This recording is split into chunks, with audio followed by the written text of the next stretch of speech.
Sean called it the I Deserve to Be Famous Dammit mix, a playlist of the most recent tunes that he had written and recorded. Sean was a musician, and in his own humble opinion, a damned good one. Maybe not a famous musician yet, but a good one.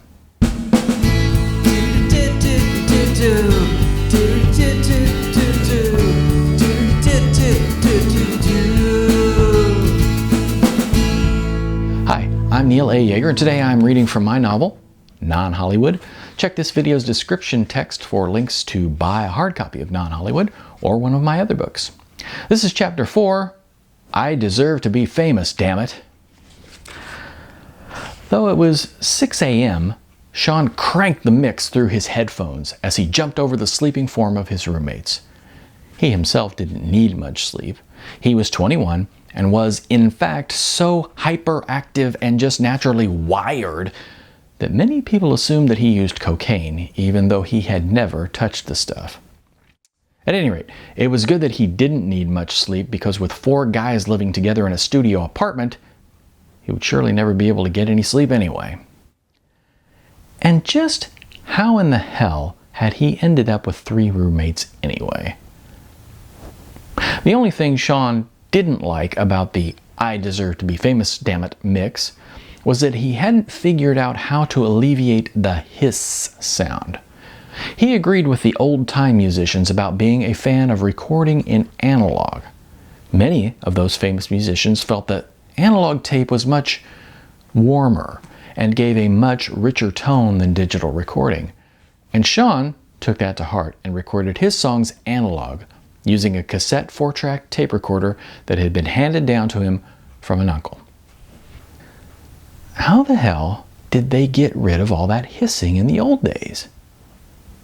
He loved recording the old-fashioned way, but it was a fact that there was an awful lot of hiss. Hiss, he hissed to the otherwise quiet room. By the door sat his guitar, a black Squier Stratocaster that his mom had purchased for him at a garage sale when he was in high school.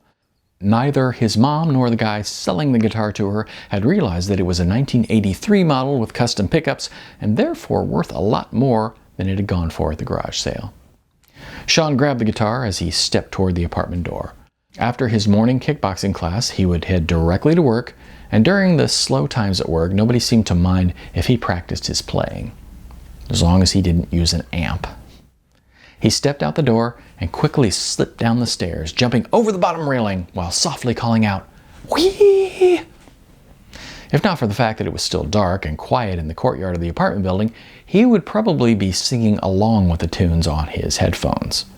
He wouldn't be embarrassed by that sort of thing. After all, he would be singing along with some of his favorite music, his own.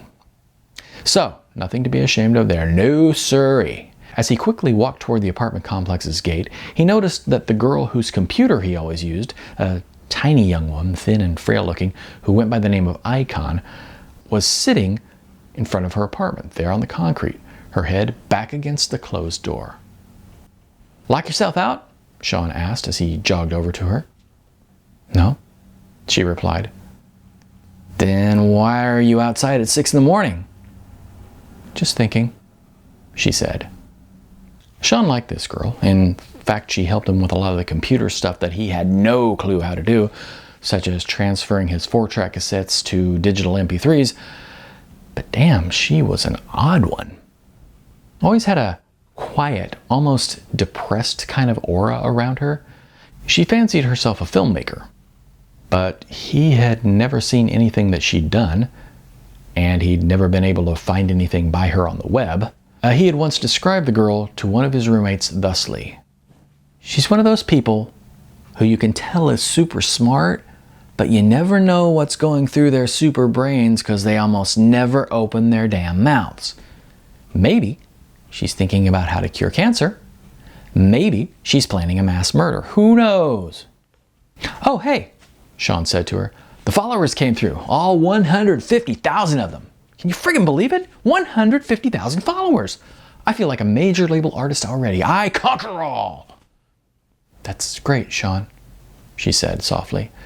She had helped him get the followers thing set up. Some computer guy, obviously not a very ethical computer guy, had been contacting musicians like Sean and promising that for $100 he could hack in and deliver 150,000 new followers. And surprisingly, he actually had been able to deliver them.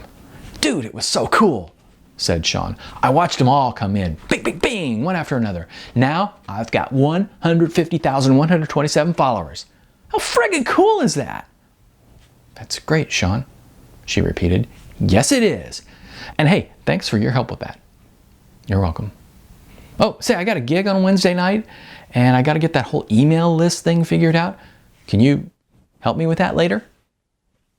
"Sure." "Thanks. I'd invite you to the gig, but I know you're not 21 yet," he said. Then he paused, then continued, "How old are you anyway?" "Almost 19. "Oh, cool, because you look like you're about 12. "I know. Well, I'll be a famous musician playing arenas before you're 21, so that should work out. But for now, guess I'll catch you later. Have fun thinking," he called to her as he jogged away and exited the gate of the apartment complex. There were already a fair number of busy cars whipping down the street when he exited the complex.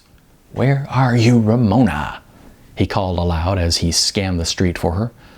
Ramona was his aging car, a vehicle held together more by rust than anything else.